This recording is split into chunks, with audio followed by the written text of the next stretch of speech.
Christ is risen. Christos anesti. Christos voskreσε. El Mesíchcom. Ha Mashiachcom. Christus resurrexit. Cristo ha resucitado. Christos enviat. Christi unial. Aristotosu fukatsu. Kidu fuhola. Christo boahashane. 3 Kings. 1 Kings in Hebrew. Chapter 21, verse 23, to chapter 22, verse 54. And the servants of the king of Syria, even they said, the God of Israel is a God of mountains, and not a God of valleys. Therefore has he prevailed against us? But if we should fight against them in the plain, verily we shall prevail against them. And do thou this thing, send away the kings, each one to his place, and set princes in their stead. And we'll give thee another army according to the army that was destroyed, and cavalry according to the cavalry, and chariots according to the chariots, and we will fight against them in the plain, and we shall prevail against them. And he hearkened to their voice, and did so. And it came to pass, at the return of the year, the son of Ader reviewed Syria, and went up to Aphekah to war against Israel. And the children of Israel were numbered, and came to meet them, and Israel encamped before them as 2 little flocks of goats, but Syria filled the land. And there came the man of God, and said to the king of Israel, Thus saith the Lord, because Syria has said, The Lord God of Israel is a God of the hills, and he is not a God of the valleys. Therefore will I give this great army into thy hand, and thou shalt know that I am the Lord. And they encamp one over against the other before them 7 days. And it came to pass on the 7th day that the battle drew on, and Israel smote Syria, even 100,000 footmen in one day. And the rest fled to Aphekah, into the city, and the wall fell upon 27,000 men that were left. And the son of Ader fled, and entered into an inner chamber, into a closet. And he said to his servants, I know that the kings of Israel are merciful kings. Let us now put sackcloth upon our loins, and ropes upon our heads, and let us go forth to the king of Israel, if by any means he will save our souls alive. So they girt sackcloth upon their loins, and put ropes upon their heads, and said to the king of Israel, Thy servant the son of Ader says, Let our souls live, I pray thee. And he said, Does he yet live? He is my brother. And the men divined, and offered drink offerings. And they caught the word of his mouth, and said, Thy brother the son of Ader. And he said, Go ye in and fetch him. And the son of Ader went out to him, and they caused him to go up to him into the chariot. And he said to him, The cities which my father took from thy father, I will restore to thee, and thou shalt make streets for thyself in Damascus, as my father made streets in Samaria. And I will let thee go with a covenant. And he made a covenant with him, and let him go. And a certain man of the sons of the prophets said to his neighbor by the word of the Lord, Smite me, I pray. And the man would not smite him. He said to him, Because thou hast not hearkened to the voice of the Lord, therefore, behold, as thou departest from me, a lion shall smite thee. And he departed from him, and a lion found him, and smote him. And he finds another man, and says, Smite me, I pray thee. And the man smote him, and smiting, wounded him.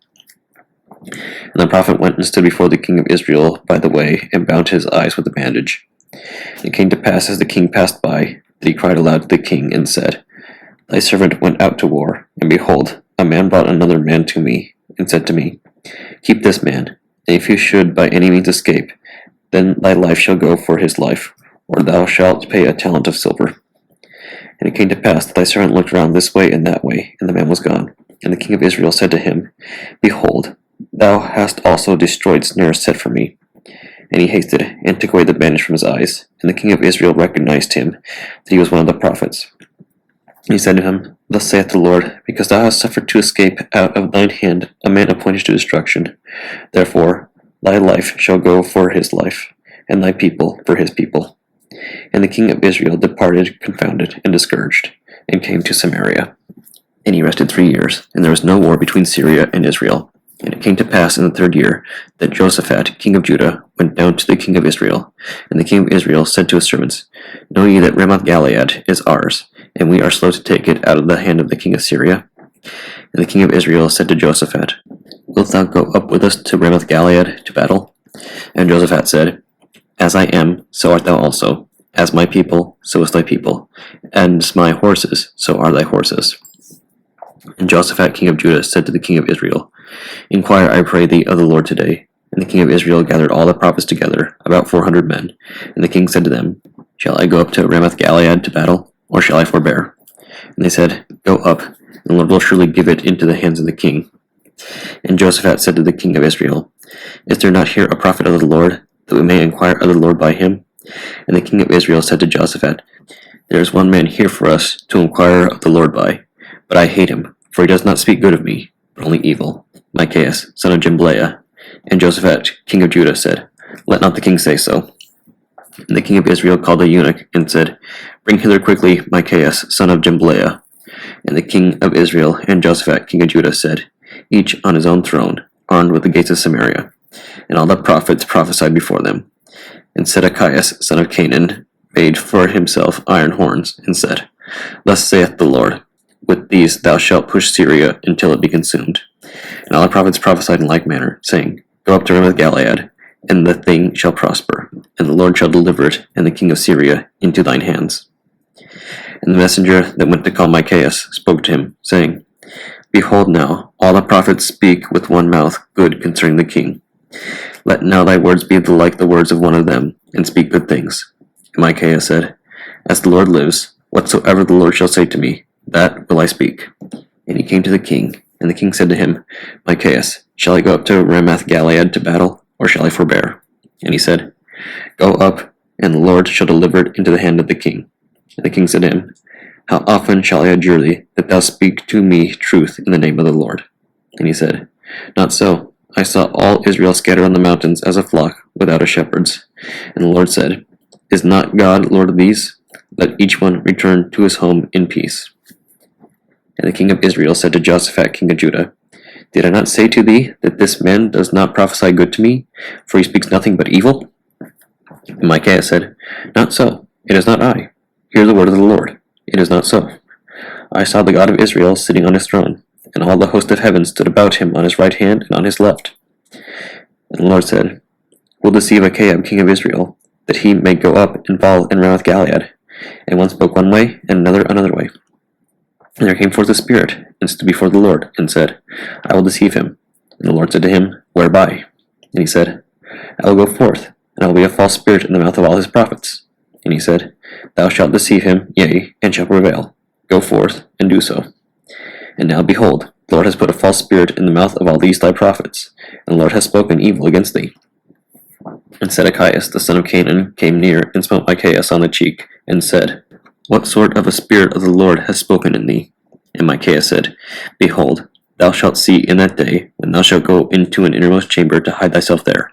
And the king of Israel said, Take Micaiah, and convey him away to Semir, the keeper of the city, and tell Joash, the king's son, to put this fellow in prison, and to feed him with bread of affliction and water of affliction, until I return in peace. And Micaiah said, If thou return at all in peace, the Lord has not spoken by me.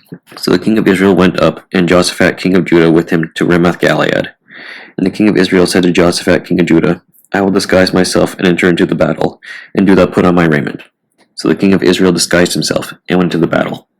And the king of Syria had charged the 32 captains of his chariots, saying, Fight not against small or great, but against the king of Israel only. And it came to pass, when the captains of the chariots saw Josaphat, king of Judah, that they said, This seems to be the king of Israel. And they compassed him about to fight against him. And Josaphat cried out. And it came to pass, when the captains of the chariots saw that this was not the king of Israel, that they returned from him.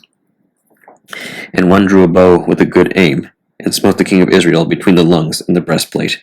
And he said to his charioteer, Turn thine hands, and carry me away out of the battle, for I am wounded. And the war was turned in that day, and the king was standing on the chariot against Syria from morning till evening. And he shed the blood out of his wound into the bottom of the chariot, and died at even. And the blood ran out of the wound into the bottom of the chariot. And the herald of the army stood at sunset, saying, Let every man go to his own city and his own land, for the king is dead. And they came to Samaria, and buried the king in Samaria. And they washed the chariot at the fountain of Samaria.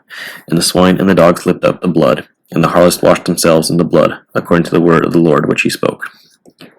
And the rest of the acts of Achab, and all that he did, and the ivory house which he built, and all the cities which he built, behold, are not these things written in the book of the chronicles of the kings of Israel? And Achab slept with his fathers, and Okozias his son reigned in his stead. And Josaphat the son of Asa reigned over Judah. In the 4th year of Achab king of Israel began Josaphat to reign. 35 years old was he when he began to reign. And he reigned 25 years in Jerusalem. And his mother's name was Azubah, daughter of Saleh. And he walked in all the way of Asa his father. He turned not from it, even from doing that which was right in the eyes of the Lord. Only he took not away any of the high places. The people still sacrificed and burnt incense on the high places. And Jehoshaphat was at peace with the king of Israel. And the rest of the acts of Jehoshaphat, and his mighty deeds, whatever he did, behold, are not these things written in the book of the Chronicles of the kings of Judah? And Jehoshaphat slept with his fathers, and was buried by his fathers in the city of David his father. And Joram his son reigned in his stead.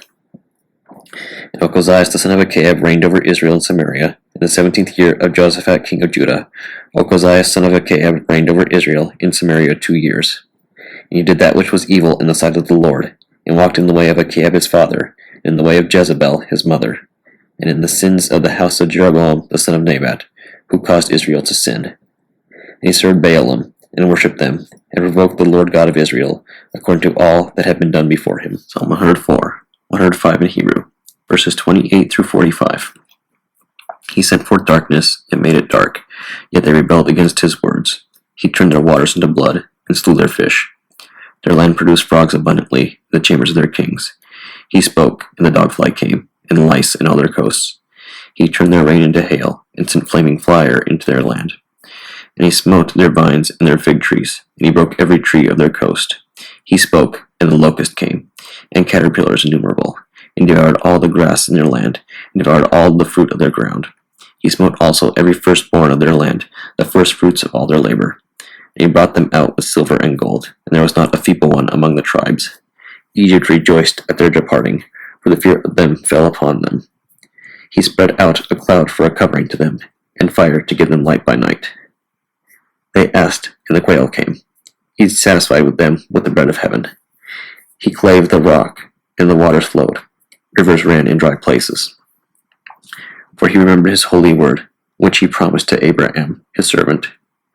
And he brought out his people with exultation, and his chosen with joy, and gave them the lands of the heathen, and they inherited the labors of the people, that they might keep his ordinances, and diligently seek his law. Proverbs chapter 22, verses 24 through 29.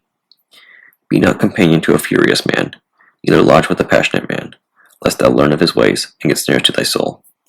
Become not surety from respect of a man's person, for if those have not whence to give compensation, they will take the bed that is under thee. Remove not the old landmarks which thy fathers placed. It is fit that an observant man, and one diligent in his business, should attend on kings, and not attend on slothful men. The Holy Gospel according to St. Luke, chapter 23, verses 26 through 56. As they led him away, they laid hold upon one Simon, a Cyrenian, coming out of the country, and on him they laid the cross, that he might bear it after Jesus. And there followed him a great company of people, and of women, which also bewailed and lamented him. But Jesus, turning unto them, said, Daughters of Jerusalem, weep not for me, but weep for yourselves and for your children. For behold, the days are coming, in which they shall say, Blessed are the barren, and the wombs that never bare, and the paps which never gave suck. Then shall they begin to say to the mountains, Fall on us, and to the hills, Cover us. For if they shall do these things in a green tree, what shall be done in the dry? And there were also 2 other malefactors led with him to be put to death. And when they were come to the place which is called Calvary, there they crucified him and the malefactors, one on the right hand and the other on the left. Then said Jesus, Father, forgive them, for they know not what they do. They parted his raiment and cast lots. And the people stood beholding, and the rulers also with them derided him, saying, He saved others, let him save himself, if he be Christ, the chosen of God. And the soldiers also mocked him, coming to him, and offering him vinegar, and saying, If thou be the King of the Jews, save thyself. And a superscription was also written over him, in letters of Greek, and Latin, and Hebrew, This is the King of the Jews. And one of the malefactors which were hanged railed on him, saying, If thou be Christ, save thyself and us. But the other answering rebuked him, saying, Dost not thou fear God, seeing thou art in the same condemnation? And we indeed justly, for we receive the due reward of our deeds. But this man hath done nothing amiss. And he said unto Jesus, Lord, remember me when thou comest into thy kingdom. And Jesus said unto him, Verily, I say unto thee, today shalt thou be with me in paradise. And it was about the 6th hour, and there was darkness over all the earth until the 9th hour. And the sun was darkened, and the veil of the temple was rent in the midst. And when Jesus had cried with a loud voice, he said, Father, into thy hands I commend my spirit. And having said this, he gave up the ghost. And when the centurion saw what was done, he glorified God, saying, Certainly this was a righteous man. And all the people that came together to the sight, beholding the things which were done, smote their breasts, and returned. And all his acquaintance, and the women that followed him from the Galilee, stood afar off, beholding these things. And behold, there was a man named Joseph, a counselor, and he was a good man, and a just. And the same had not consented to the counsel in the deed of them. He was of Arimathea, a city of the Jews, who also himself waited for the kingdom of God. And the man went unto Pilate, and begged the body of Jesus. And he took it down, and wrapped it in linen, and laid it in a sepulchre that was hewn in stone, wherein never man before was laid. And that day was the preparation, and the Sabbath drew on. And the women also, which came with him from Galilee, followed after, and beheld the sepulchre, and how his body was laid. And they returned, and prepared the spices and ointments, and rested the Sabbath day according to the commandment.